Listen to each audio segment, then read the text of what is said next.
As arquibancadas pelo lado espiritual foram tomadas por um silêncio religioso após as citações bíblicas. Emoções desconhecidas invadiram os corações tristes dos espíritos suicidas, sinalizando uma nova fonte de energia. Seja bem-vindo ao canal Além da Escuridão, para iluminar sua consciência. Camilo então pensou: fé. Somente a fé pode me impulsionar para a salvação. Sou um desgraçado, nem mais nem menos que os miseráveis socorridos por Jesus. Ó médico celeste, confortai as minhas angústias e curai as minhas dores. Sinto agora mais do que nunca que a esperança ilumina minha alma, desde muitos anos escurecida pelo desânimo e pela descrença. Jesus Cristo! Por que não vejo? Romeu, quem é este pobre homem? Eu creio que seu nome seja Antônio, mas preciso confirmar nas nossas fichas. Os demais enfermos, desde o Vale Sinistro, vulgarmente o chamam de retalhado. Ainda conserva no corpo astral as marcas do envoltório físico, esfacelado pelo suicídio cometido sob as rodas de um trem. Ah, Jesus Cristo, meu Senhor e Salvador,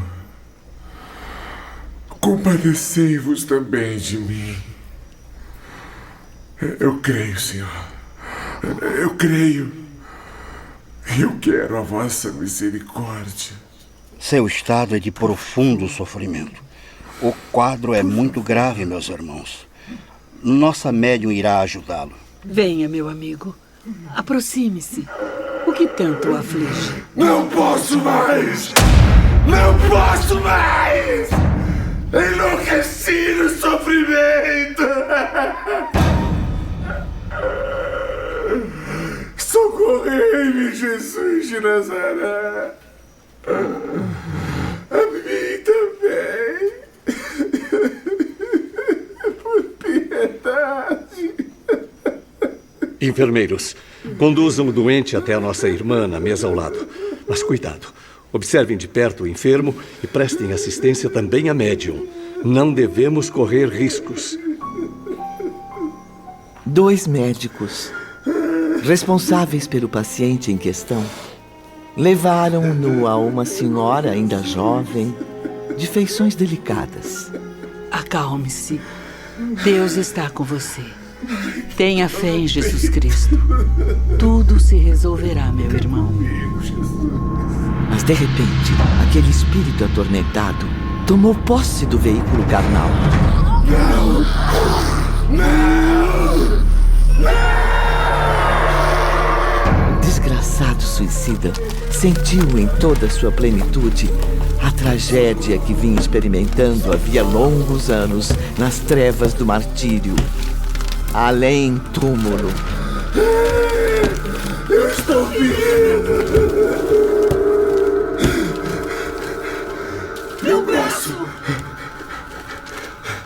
Onde está meu braço? Ele tinha agora ao seu dispor outros órgãos materiais. Podia ver, ouvir, tocar, sentir a sua terrível condição através do organismo mediúnico. Então, todo o pavoroso estado mental que arrastava refletiu-se sobre a médium. Salve-me! Salve-me! Eu estou perdendo muito sangue! Eu fui atropelado! Eu não sinto minhas pernas! Eu fui mutilado! Não! Não!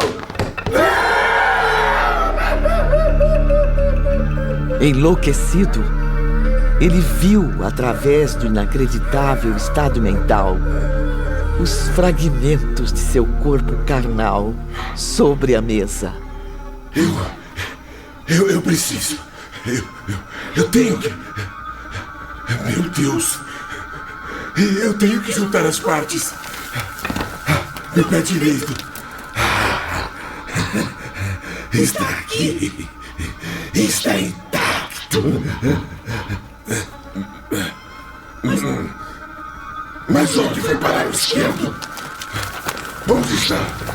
Completamente tomada pelas sensações do suicida desencarnado, a médium debruçou-se sobre a mesa, arrastando-se em cima dos papéis, livros e lápis, tentando reuni-los desesperadamente com as mãos.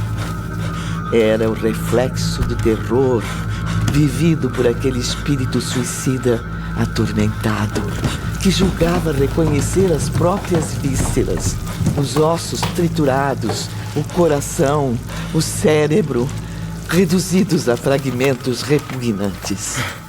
Onde estão os dedos da minha mão? Achei! Mas... aqui... no meio dos trilhos! Socorro! Socorro! Não! Eu não posso viver assim! Olha como eu estou! O que foi feito de mim? Eu preciso de ajuda! Por favor! Eu estou aqui! Não está me vendo! Por favor! Eu preciso... O enfermo mostrava seus órgãos dilacerados ao presidente da reunião, a quem enxergava com facilidade. Por favor, já que conhece tão bem a Jesus, intervenha por mim. Peça ao Filho de Deus que me socorra, que alivie minha situação. Eu não aguento mais me sentir assim, despedaçado. Eu não me reconheço. Eu quero me sentir vivo de novo. Veja! Olhe bem o que restou de mim. Veja como eu morri. Que coisa humilhante. Mas... será que eu morri? Por quê? Por que fui me suicidar? Por que fui tão descrente? Estou aqui, meu filho. Jesus também o acompanha. Tenha fé em Deus e muita força para reconhecer o mal que fez a si mesmo cometendo suicídio. O arrependimento já é um bom começo para aliviar tanta angústia. Os dramas que vivi na Terra são meros contratempos se comparados aos sofrimentos que o suicídio me causou. Ninguém pode avaliar essa dor, a não ser que a experimente. Alguém se habilita? Hã? Alguém se habilita? Ninguém se habilita! Siga a luz, meu amigo. A luz sagrada do Evangelho do Cristo. É o recurso supremo, o único capaz de socorrê-lo. Dou-lhe minha palavra de honra nesta casa, neste momento, vibrando com todos aqui presentes, que a intervenção de Jesus, o médico celeste, prontamente aliviará os seus males. Que assim seja. Que assim seja. Meus irmãos, elevemos agora uma prece singela e amorosa ao amado Salvador de todos nós. Jesus Cristo, Filho de Deus, suplicamos a vossa infinita bondade, a graça imediata para esta pobre alma.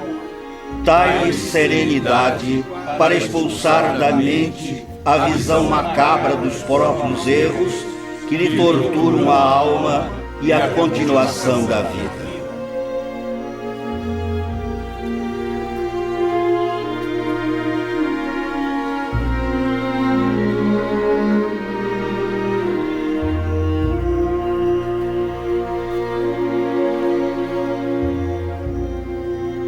E em mais um momento sublime de união, pude ver a todos, encarnados e desencarnados, unirem-se em torno da prece.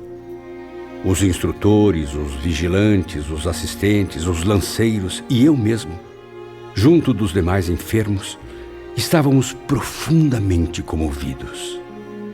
Oravam também nas esferas superiores os diretores de nossa colônia, os mestres do templo secreto. Oravam ainda Teócrito e todos os seus auxiliares. Sob o impulso vigoroso dos pensamentos harmoniosos, a prece sagrada transformou-se numa corrente de luz resplandecente. Dentro de poucos minutos, a poderosa oração atingiu o alvo sagrado e voltou, fecundada pelo abraço da misericórdia divina.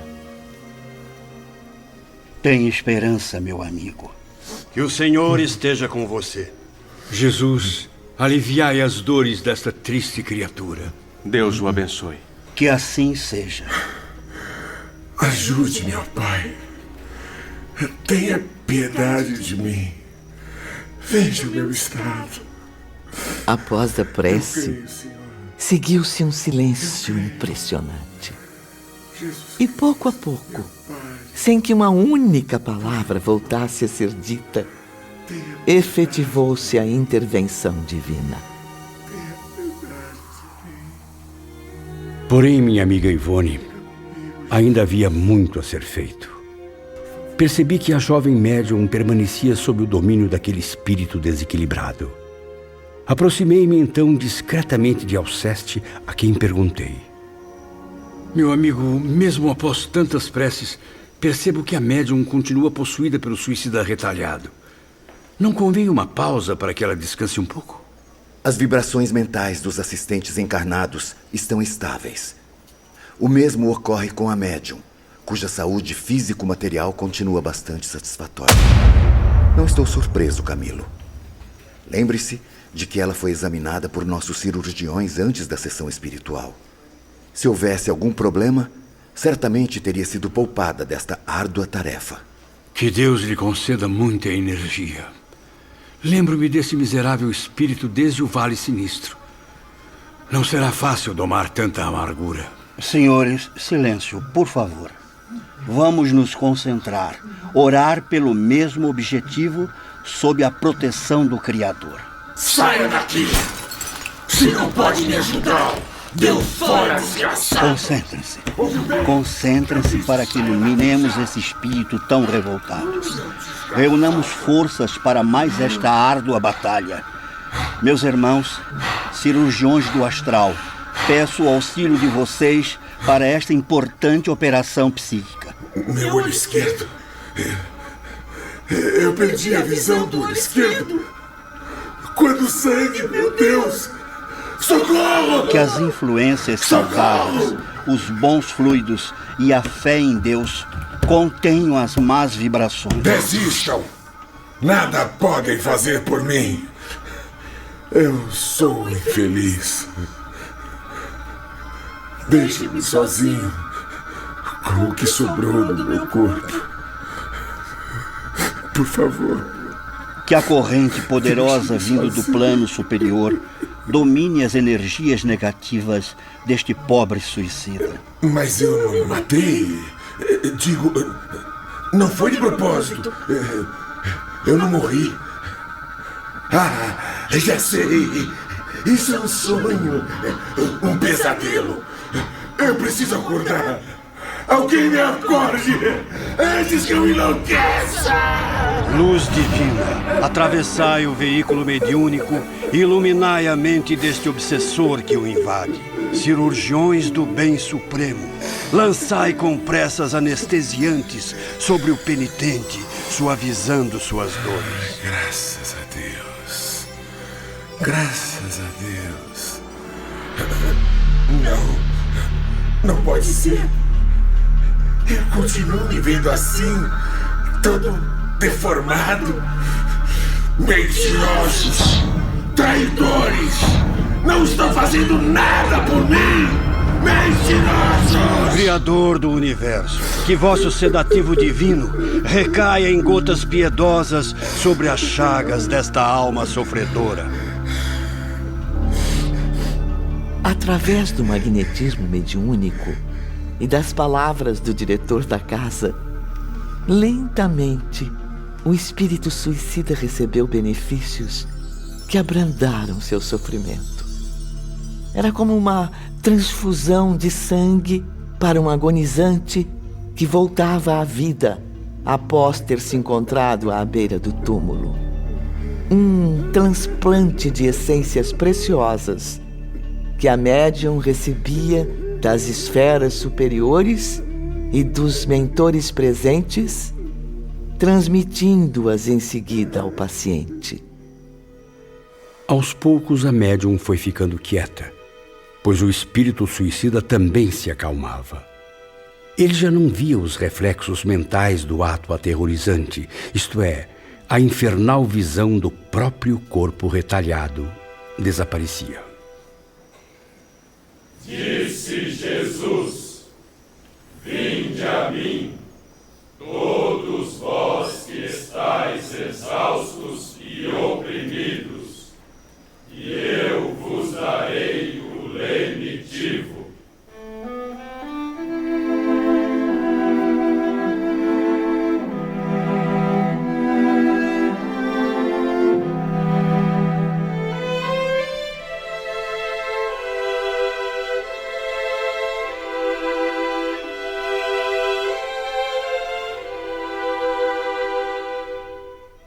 Perdoe-me, Jesus. Arrependo-me do mal que cometi a mim mesmo com o suicídio. Confio em vossa misericórdia para receber as graças de dias melhores. Louvado seja Deus. Obrigado. Muito obrigado, Senhor. Que assim seja.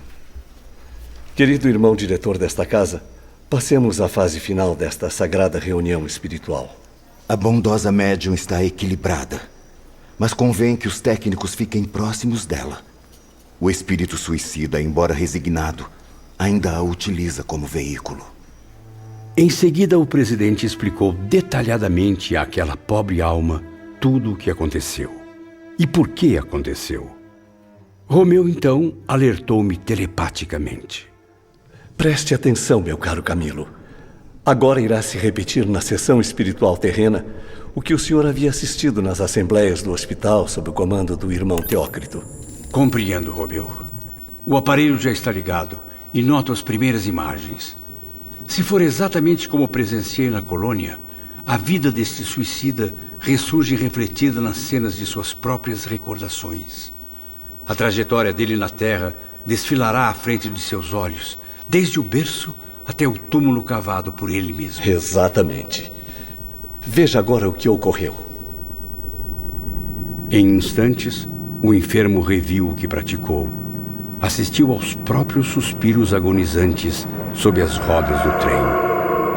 Contemplou perplexo os destroços a que o ato brutal reduziu seu corpo físico, tão cheio de vigor para uma vida longa. Sim, Camilo. Foi como se ele despertasse de um pesadelo hediondo. Observou, desfeito em lágrimas, que mãos piedosas recolheram dos trilhos seus restos mortais.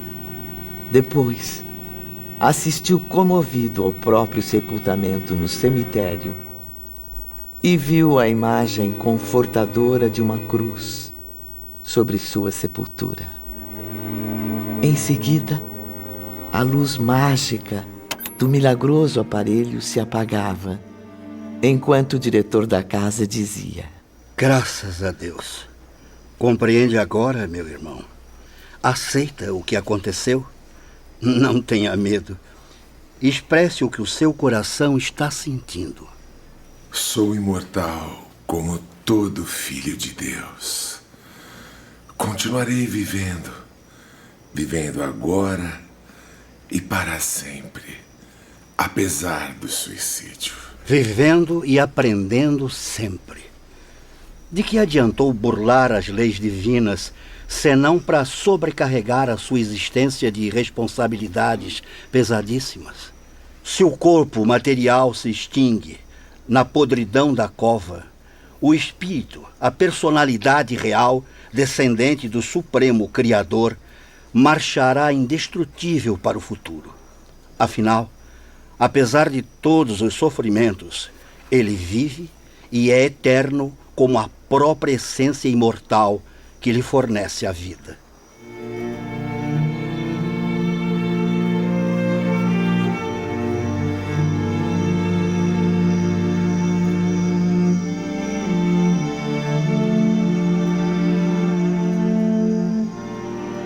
Eram 2 horas da madrugada e o céu mostrava-se incrivelmente estrelado. Encerrada a primeira reunião, Camilo, Ramiro e Idílio conversavam sobre a magnífica experiência à frente do centro espírita. Oh, Deus do céu, que trabalho religioso alcançaria mais glórias que essa reunião singela, mas onde a alma desesperada de um suicida pela doçura irresistível do Evangelho. Um núcleo de estudos e serviços espirituais onde os missionários oferecem o precioso exemplo da nova prática da fraternidade. Meu amigo Camilo, já vivi diversas existências neste planeta e continuo a fazer a mesma pergunta. Em que atividade humana o homem encontraria maior honra para lhe condecorar a alma do que essa de ser elevado à louvada categoria de colaborador das esferas celestes? Sim, Idílio. Isso é o que mais busco agora. Benditos sejam os embaixadores da luz. A cada dia desvendam-me os mistérios do túmulo através de sagrados ensinamentos. Lições de uma moral redentora, de uma ciência divina. Sempre no intuito generoso de reeducar o ser humano para o ingresso definitivo no redil do Divino Pastor. Movidos por profunda emoção, elevando as vibrações harmoniosas às infinitas estrelas do universo, conduziram então seus pensamentos numa mensagem à tão desesperada humanidade.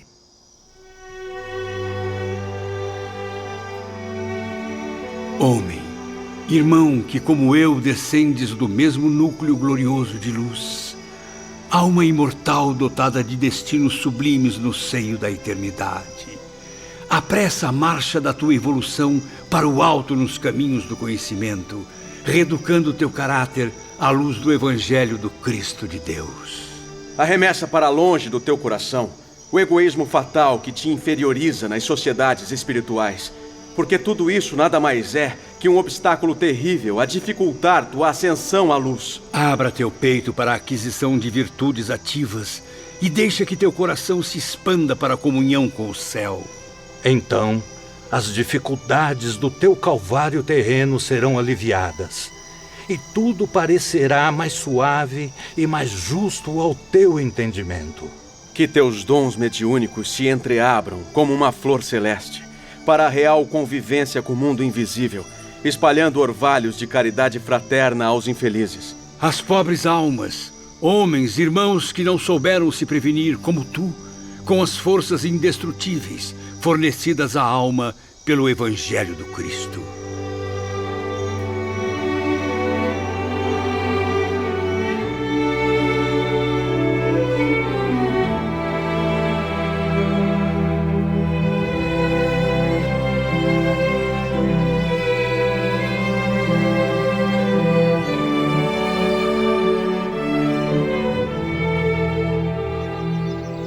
Na manhã seguinte... Bom dia, meu caro Alceste. Soube que haverá intervalos entre uma reunião e outra. Retomaremos então o nosso abrigo da espiritualidade? Não convém, senhor Camilo. Ficaremos no ambiente terrestre. A viagem é muito difícil para o nosso numeroso grupo. É desaconselhável repeti-la diariamente. Foi assim que permanecemos cerca de 2 meses entre os homens. Tempo necessário à realização de reuniões práticas e teóricas. Numa bela tarde de primavera, às vésperas de um novo evento, encontrei-me com Romeu e Alceste no meio de um frondoso bosque. Às vezes sinto necessidade de permanecer mais tempo entre os encarnados. Porém, gostaria de visitar cidades maiores, centros urbanos com cultura mais evoluída. Na condição de suicida, Camilo, embora em visível fase de recuperação, sua aura ainda está contaminada por irradiações inferiores. Isso poderia levar perturbação e desgosto às criaturas encarnadas das quais se aproximasse. Ou, ao contrário, poderia receber delas influências prejudiciais ao tratamento a que é submetido. Portanto, não deve permanecer em locais habitados ou visitados por almas encarnadas. Convém esclarecer que os espíritos suicidas são entidades em vias de reeducação e, como bem sabe, submetidas a regras muito severas de conduta. Dessa forma, não podem viver ao léu entre os homens, incomodando a sociedade terrena. Coisa que fatalmente ocorreria se continuassem rebeldes, repetindo seu erro. Agora entendo. Compreendo melhor por que somos sempre conduzidos a locais agradáveis nos arredores das povoações, porém onde é difícil o ingresso das almas encarnadas. Sim, sim. Optamos por bosques amenos, campos com sombras de árvores frutíferas, colinas férteis e pastos verdejantes, onde o gado saboreia a relva fresca. Nesses paraísos terrenos, sob a poesia bucólica e a pintura azul dos céus brasileiros, levantamos nossas tendas invisíveis a olhos humanos, mas perfeitamente reais para nós. É o nosso lar provisório na terra, Camilo. À noite, suave melancolia adoçava as amarguras dos suicidas tão distantes do lar e das famílias. Ao retornarem de mais uma esclarecedora palestra, Belarmino e Romeu meditavam no cenário tranquilo de um lindo pomar. Olhe para o céu. Não são apenas as estrelas como as víamos enquanto homens encarnados. É muito mais. É o próprio espaço sideral expondo toda a glória com que o arquiteto supremo o dotou. Vejo que sua sensibilidade está cada vez mais apurada, professor Belarmino. Agora é capaz de contemplar os astros imensos, os sóis poderosos, centros de força, de luz, de calor e fontes de vida. E mais, mundos de beleza arrebatadora e grandeza inconcebível. E todo esse esplendor chega aos meus olhos de condenado do mundo invisível como um afetuoso aceno fraterno. Sinto claramente que esses mundos também abrigam outras humanidades, nossas almas irmãs, em marcha para a redenção, companheiras do bem e da luz. Como nós, descendem da mesma inspiração divina. A sagrada luz de um Deus que ainda não conheço, mas que sinto agora palpitar no meu coração, apesar da pobreza moral em que me encontro. Não desanime, meu irmão. Veja bem, perceberá que em toda parte a expressão gloriosa do pensamento divino nos fala do seu poder, do seu amor, da sua sabedoria.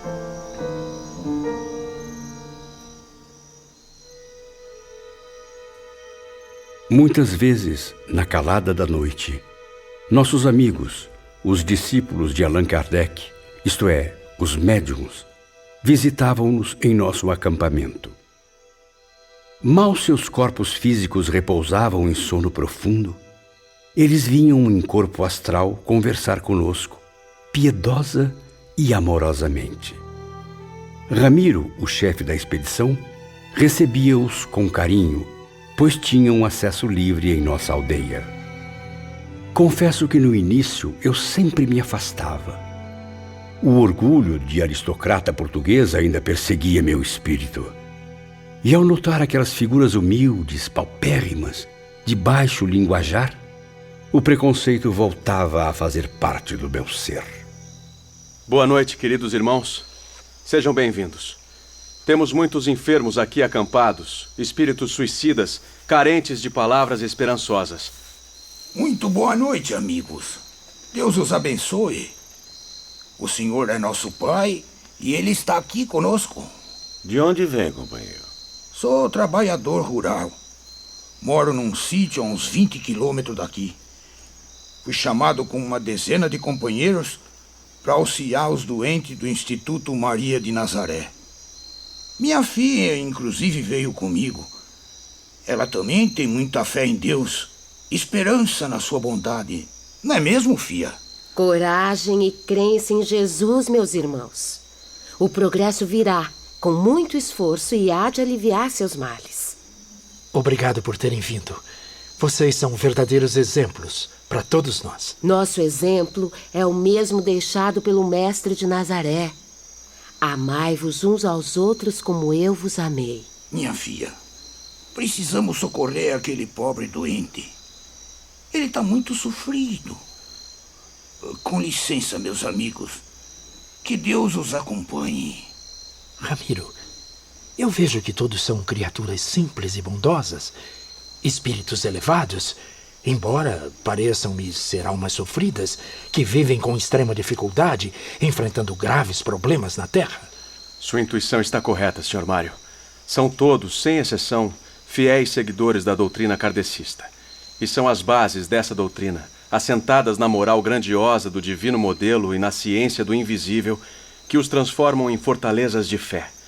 Por isso, mesmo com tantas adversidades, eles resistem a tudo com ânimo sereno, mente equilibrada e, como pode ver por si só, sinceros sorrisos nos lábios. Que Deus os proteja sempre e que os ilumine para que jamais percam a fé, sua única razão de viver.